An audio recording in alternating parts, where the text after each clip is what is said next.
Okay, this is the condensing unit, and I've been to the other side because I guess it's the water heater video. When it gets time to come to the water heater video, this is the temperature pressure relief valve, which is drain piping, which is fine unless they get crossed in the wall or something. This is the safety pan overflow drain, and it is terminated into the concrete pad for the condensing unit. This, by default, is a secondary drain line for the evaporator coil. That's part of the cooling system, so that goes with this. And this is supposed to discharge into an obvious location. It's supposed to discharge over a window or similar obvious location, so that if you looked out the window and you saw water coming down, you know that you needed a technician.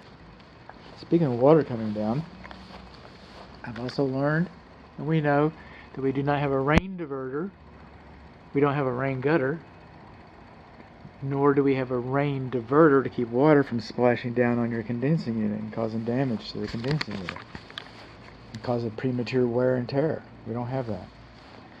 Okay, we're going to move on around.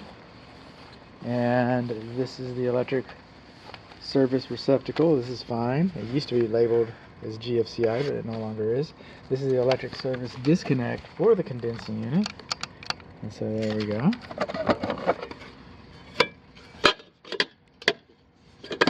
And then we're going to come over here. I'm going to kind of look down inside, and I see a reversing valve.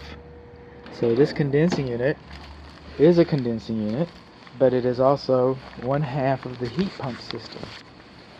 Okay, what a heat pump system is, and air conditioning guys are going to cringe. Okay, techs are going to cringe when I say this, but it's like an air conditioner with reverse. You see, there's no such thing as cold. I'm over here in the shade. I feel cooler than I would be in the sun. Okay, we have one thermometer. We do not have a hot thermometer and a cold thermometer. We only have one thermometer that measures the heat. Cold is a sensation created by the absence of heat. And hot is a sensation caused by the application of heat. So what a refrigerator does, what an air conditioner does, it takes heat from an undesirable location inside your house, for example, in the summertime, and it moves it to a more desirable. You're not getting fresh air, okay? Same air, the air circulates over the coils inside of the house, but this unit extracts the heat out of that air and redistributes it throughout the structure. Your refrigerator, heat always goes to less heat. So your refrigerator collects heat from the house because the refrigerator is colder than your living room. No such thing as cold. And so the heat in your living room, it might be 70 degrees in your living room, but that 70 degrees of heat is attacking your refrigerator. It's insulated, but if you put your hand behind the refrigerator, it will feel warm because of the coils, because that's what it's doing. Now, so long as it's not sub-zero freezing, we still have heat. If it's 40 degrees outside, that's 40 degrees of heat. And so, in the wintertime, this system kicks into reverse with a reversing valve. It's called a reversing valve. I don't know why they get upset when I call it reverse. It's a reversing valve. It kicks it into reverse, extracts the 40 degrees heat in the wintertime from here, and pumps it inside of the house. It's also, by the way, very economical. I mean, for conventional HVAC, you can have thermal and you can have solar, you can have all these other different things. But conventionally speaking, with a conventional electricity, or compare it to gas even, this is a very economical system. It needs to be serviced because you depend so heavily on it. So I'm going to talk about that here in just a moment too. So this is our condensing unit, and I've got a feeling that if you look up the Linux, if the builder will look up the Linux installation instructions, he can show you that this unit can be installed. Let's see. He can show you that this unit can be installed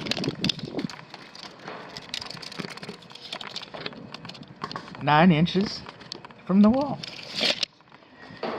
But he won't, because he can't, because the manufacturer says, all the block condensing unit manufacturers think that these units like this, should be installed a minimum of 12 inches from the wall, because these coils are how we move our heat.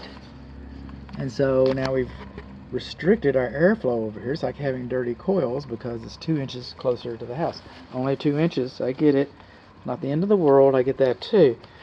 But it was designed, okay? It was designed so that it would work efficiently, and they decided 12 inches. They came up with 12 inches for some kind of a reason. Now, this is a 1-year warranty inspection. Our air conditioning piping is, our low pressure refrigerant piping is properly insulated. We have anti-theft Schrader valve caps. This is all good stuff. Looks like somebody's already been in here.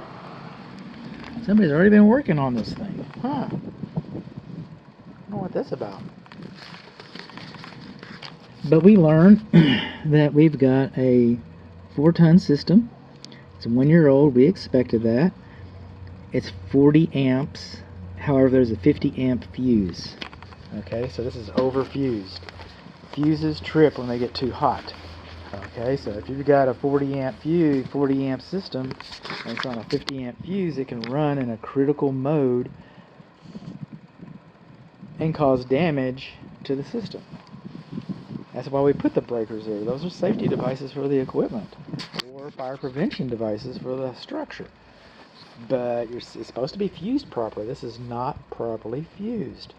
Manufacturer says 40. There's another thing that's pretty interesting about this.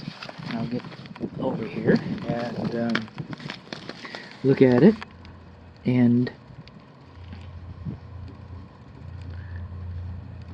410A. Refrigerant. The refrigerant in this piping is 410A. No longer manufactured in the United States, no longer legally imported in the United States. Alright? They don't make reversing valves for 410A any longer. They don't make compressors for 410A any longer. Now, as long as it's on the shelf, they can sell it. There are stockpiles of 410A. There might be some other stockpiles of other parts. I don't know. But as these parts leave the shelf, they won't be replaced. As these parts leave the shelf and become more rare, servicing this unit is going to become more expensive. So maintenance is imperative. I've got a R22. My house isn't for sale, and you shouldn't have to live like me, but I got a R22 system.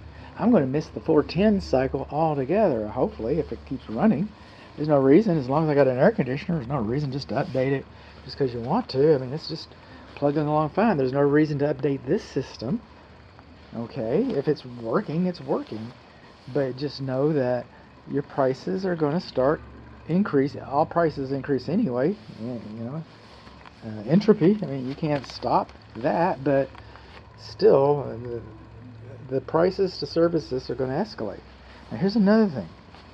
I got an air conditioning buddy, and he tells me that he does thousands upon thousands of dollars of work every year that he charges his clients that should have been performed for free. It should have been warranty work. But what happens is, and it's a free extended warranty on a system that has 410A. There must have been a reason why the manufacturer was offering that. Keep it going. I don't know, but it might have been some. But within 60 days, you're supposed to register this equipment with Linux. And I say this equipment, not just this condensing unit.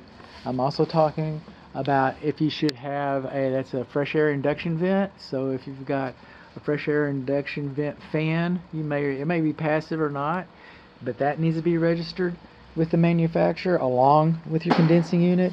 The indoor air handler, some people call it the heater, the furnace, call it what you will. All this equipment was supposed to be manufactured, was supposed to be registered with Linux within 60 days, or you do not have that warranty. And then if you don't have that warranty, you're left with the builder's warranty, which most likely is the installer's warranty, which most likely is labor for 2 years. And replacing a system and You know, it might be a little more difficult, and after 2 years, you're just out of luck. So you want to find out from your builder whether this was registered or not, and maybe you can decide an arbitrary date for the 60 days. Maybe 60 days after, I'm just making this up, 60 days after the final inspection, 60 days after the home warranty. You might be able to manage it some kind of way. You might be able to get some kind of a grace period. I encourage you to research this because there's a potential here. We have a financial potential here that this might cost some money, and it might be warrantable, and you might not be able to get that kind of help, that kind of assistance. So that's important. That's important. And again, that's the fresh air induction vent, and different parts of the world and different parts of the country, you shouldn't have screens on them because freezing rain can starve your system. But this part of the country, where we have over 200 species of migrating birds, we'd rather have the screen than birds' nests. So that's what that's about.